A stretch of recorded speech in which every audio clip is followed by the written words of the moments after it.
On February 28, 2026, Sam Altman, co-founder of OpenAI, posted this on X. Quote, "Tonight, we reached an agreement with the Department of War to deploy our models in their classified network." And hours later, this happened. You see that line going up and up and up? This shows the growing popularity of the search, quit ChatGPT. Cancel ChatGPT, quit ChatGPT, those terms have circulated in the news in the last couple of months, reflecting users' concerns over the company's investment and partnership with the US Department of War, which hasn't been too popular lately for some obvious reasons. What we are witnessing right now are unprecedented levels of scrutiny in terms of what people consume or put their money into. According to the Just Cancel organization, the rising line you see on the graph translated into 17,000 cancellations of ChatGPT. Online tutorials on how to remove your data and close your account went viral. By the way, if you cancel ChatGPT, make sure you cancel your data first. Now, February is historically the second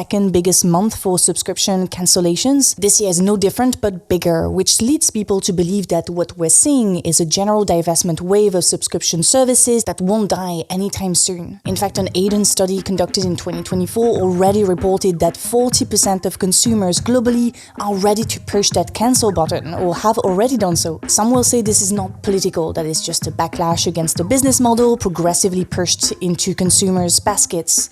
But I don't believe it. I think it's much more significant than that. I think we're witnessing a major shift in the way people use consumer power. I mean, I can't open my social media without seeing a post encouraging me to divest this or cancel that. So what happened? What is the anti-subscription movement? And what does it say about the way we do politics now? My name's Alice, welcome back to my channel. Today we're diving into the anti-subscription movement.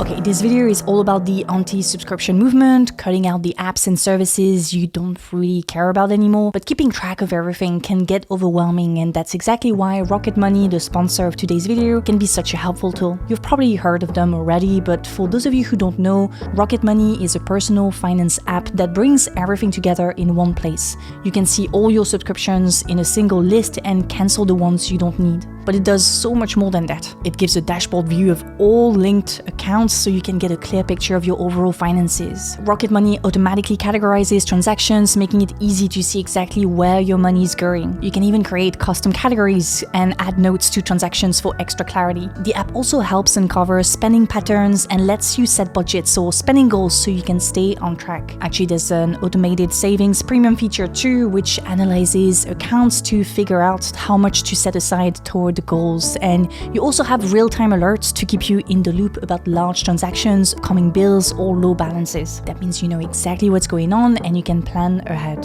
I know it's a really great tool. I'm genuinely happy to be partnering with them. So if you want to simplify your finances and take control of your spending, you can go to rocketmoney.com/alice.cappelleyt to get started for free. That's rocketmoney.com/alice.cappelleyt, CAPPELLE. The link will also be in the description box. And keep in mind that you can unlock even more features when you sign up for premium. Thank you, Rocket Money, for sponsoring the video, and now let's go back to it. So before we look at the movement of people canceling their subscriptions, I wanted to understand why the subscription model became so popular. So I went on Forbes, obviously. Forbes Cancels, to be more specific. That's where serious people go to learn about business. I know you don't go there. I do, and here's what they have to say about the perks of the subscription model. Subscription models are no longer a budding concept, but rather a robust business strategy firmly rooted in today's commercial landscape.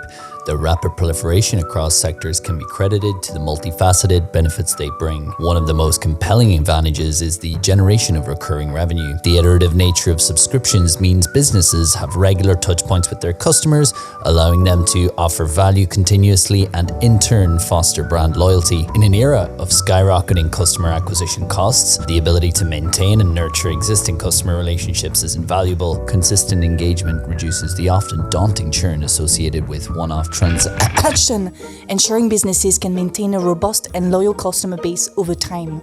Translation for those of you at the back who didn't hear it. Basically, instead of convincing you to buy something once, companies now prefer to convince you to forget you're paying forever. Subscriptions are virtually everywhere now. In technology with Apple and Microsoft, in streaming with Netflix and Spotify, gaming with Sony and Electronic Arts, in car making even, like BMW experimenting with subscriptions for heated seats and steering wheel heating. That means drivers pay monthly to unlock features already built into the car. And finally, in news media like the Washington Post and the New York Times. By the way, I've learned recently that the New York Times is surviving financially thanks to the online subscriptions for its game, Wordle. And side comment, I noticed a lot of cool people play crosswords now. Have you noticed that? Personally, I don't follow trends, so no Wordle, no crosswords. I'm a Sudoku girly, but I wouldn't pay a subscription for that. The subscription e-commerce market has grown by more than 100% a year over the past 5 years. It's insane. Venture capitalists are pouring money into subscription-based businesses in all areas of commerce, from beer and wine to cosmetics and food. As a consumer, you get lured in by lower monthly fees, by the convenience of setting it and forgetting it, the habit of the subscription model, the gamification of the services, and the social status that being part of the club gives you. Think about the Spotify Wrapped, for example. Once you're on it, the service expects you'll forget about it, and if you don't, they'll do everything they can to make you stay. I recently cancelled a Netflix subscription I took for a month to watch a specific show. The show was How to Get to Heaven from Belfast. Great show, by the way. And Netflix was begging me to stay. I felt so important and wanted when I clicked that nope, I do want to leave button. In fact, the strategy of subscribing for a month and leaving for another service is becoming increasingly popular, especially on streaming platforms. Ultimately, the months of subscription costs the same price as a cinema ticket, so it feels worth it to commit for a month even if you're only coming for one show. Girl math. What's clear there is that the subscription model is going to keep expanding. Yes, I'm sorry. This is just the beginning. In less than a decade, it has imposed itself as the rising star of capitalism. So it makes sense that in order to attack the system, people turn against its trendiest innovation.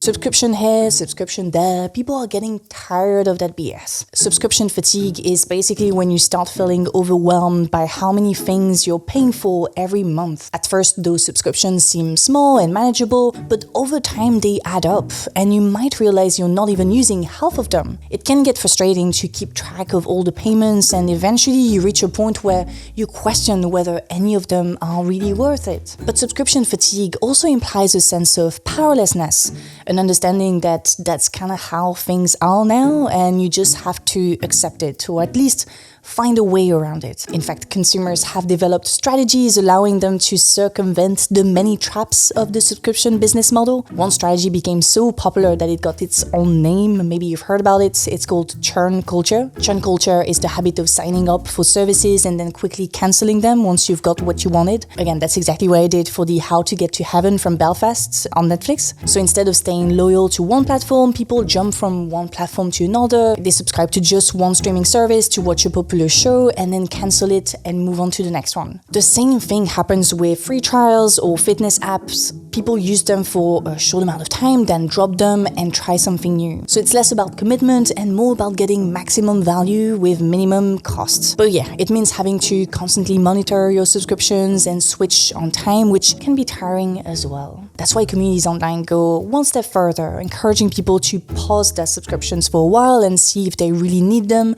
or get rid of them altogether. Here's a post on the Reddit page Anti-Consumption where a user shares that, quote, they reduced their monthly spending on subscription from over $100 to just $15. In order to do that, they cancelled Amazon Prime and use it more as a search engine to then buy directly on the vendor's website and ensure that the vendor keeps most of the revenue, which is something I thought was quite smart. They also cancelled a bunch of other online services, and I don't know about you, but going through this list feels quite satisfying, releasing almost. I think it's the combination of saving money and getting rid of things, being more organized that makes this satisfying to read, at least for me. Anyway, the user then concludes by saying that it might not be the greatest victory in the world, but I'm proud I was able to eliminate all these expenses. Sure, this won't change much on a larger scale, but it feels rewarding and gives back a sense of consumer power. What I find interesting here is that the primary motivation of this user is to save money. That's what's highlighted in the title, and that's what gets them so many congratulatory comments. But as you can see in the list, they do mention political motivations for those cancellations too. I mean, let's bring back our little graph from earlier in the video.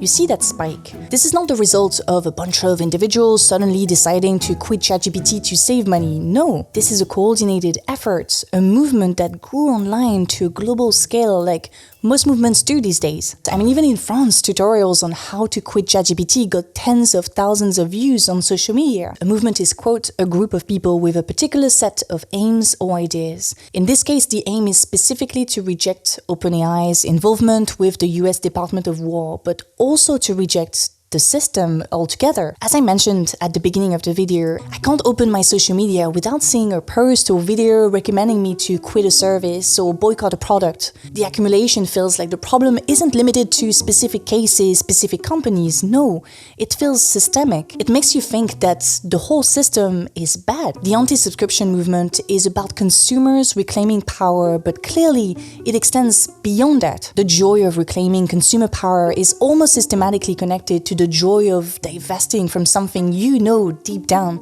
isn't good for society. The anti-subscription movement naturally got political. A clear example of this is how governments have started trying to step in. In the US, regulators proposed a click-to-cancel rule that would have forced companies to make canceling subscription as easy as signing up, basically acknowledging how intentionally difficult many services make it to leave. The effort was led by girl boss Lina Khan during her time at the Federal Trade Commission as part of a broader push against deceptive subscription practices. But even that relatively straightforward consumer protection was blocked in court over procedural issues, meaning companies aren't actually required to change anything for now. This highlights the tension at the heart of this movement. Even when there's recognition at an institutional level that the subscription model can be exploitative, meaningful change is slow and far from guaranteed, which is why consumers have taken matters into their own hands.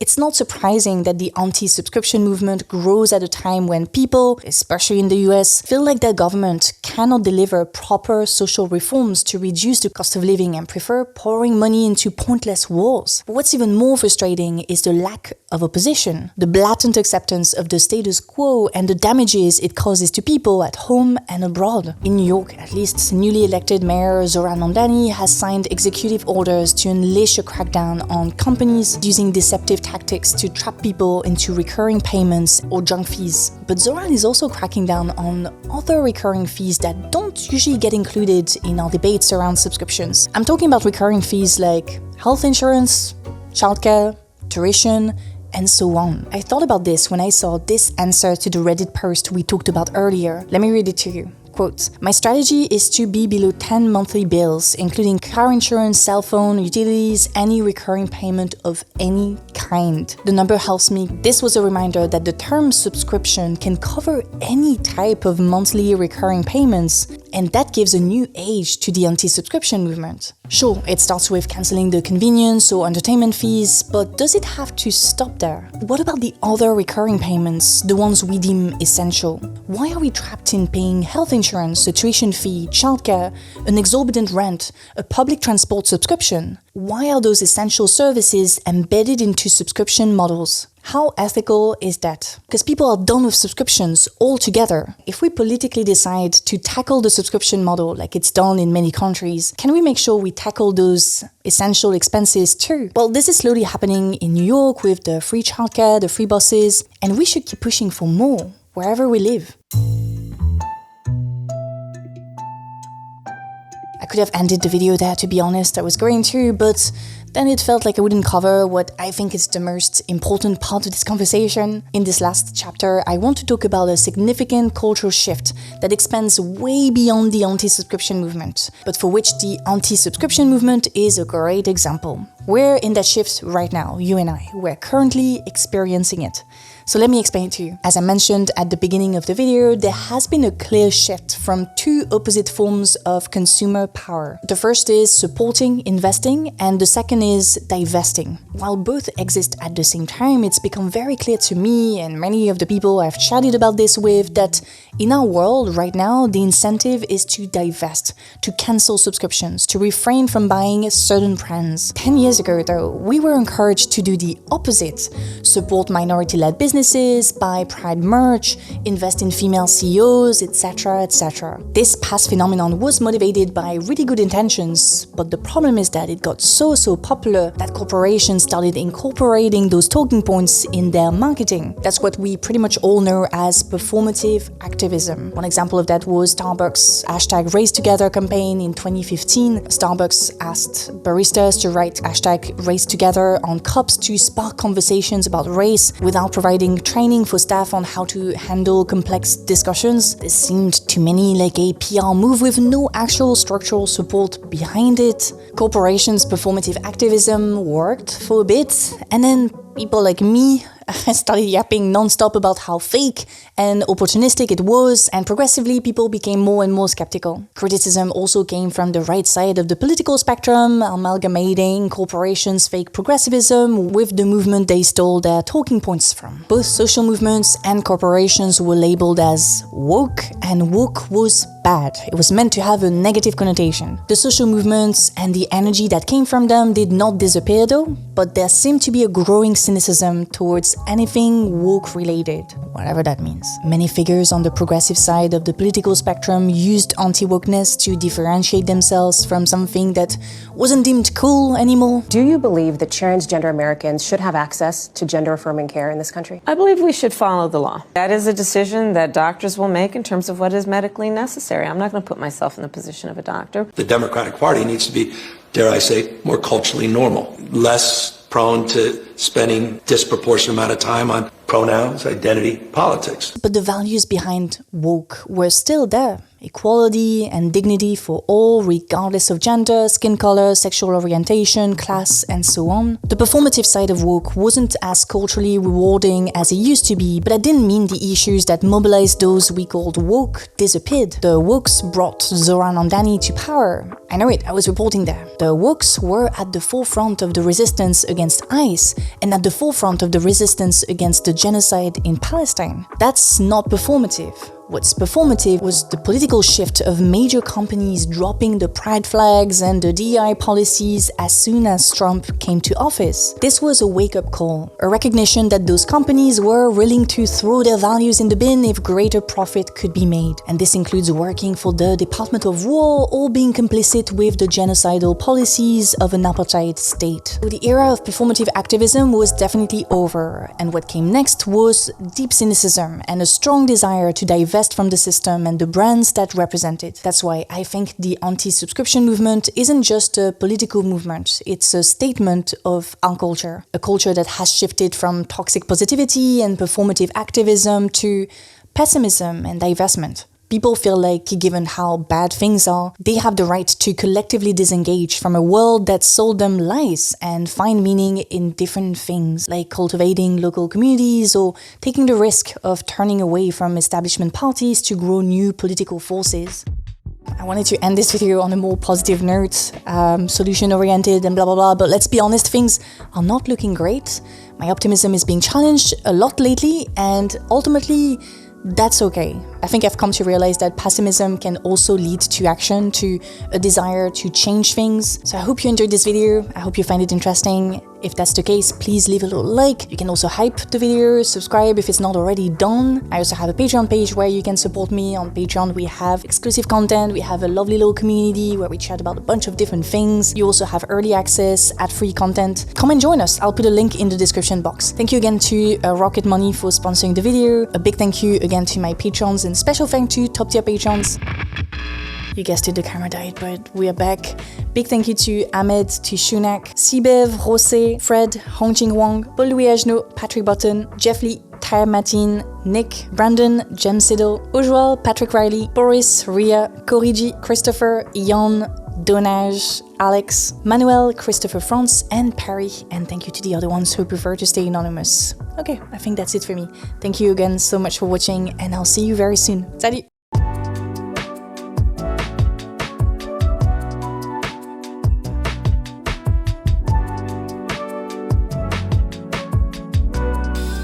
A little blooper for the end.